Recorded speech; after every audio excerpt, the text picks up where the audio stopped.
Hello mga kalangga and hello world and shout out to Team Solid Kalangga, and once again today my video is all about part-time. So ayan si RB, ayun na nagpa-part-time na naman. So ayan po ang ganap sa loob ng reception.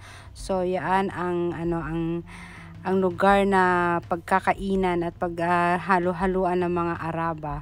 So ayan ang arrangement sa table. Yan, may mga cookies, may mga cakes, and may mga tubig na dyan na ina-arrange pa lang, tapos mga soft drinks at ang mga prutas. Ayan, tingnan nyo mga kalangga, ayan, yan yung prutas na yan, kinain ko yan, yung isang plato na yan, oh, yan oh, super fresh na mga fruits. Ayan, at ang mga bulaklak na kulay puti na tulips, yan, so sobrang gaganda. So sobrang simple ng reception yung arrangement nila.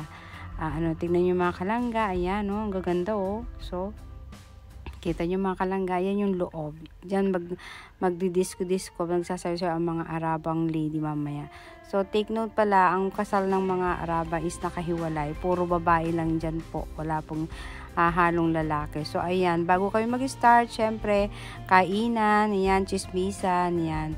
Yan po ang ganap dyan sa likod namin. So ayan ang mga kasamahan ko, kainan at may nagkakape, may nagpopopo, may nag-YouTube. Ayan, ako binibidyohan ko sila. Ayan mga kalangga. Yan, makita nyo yan. Di pa kami nag-start yan mga kalangga. Ayan, kakain muna bago mag-start para busog, may lakas. Ayan.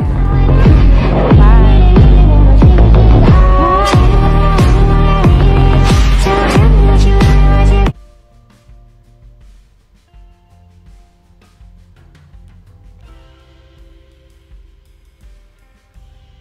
Bakit ganon?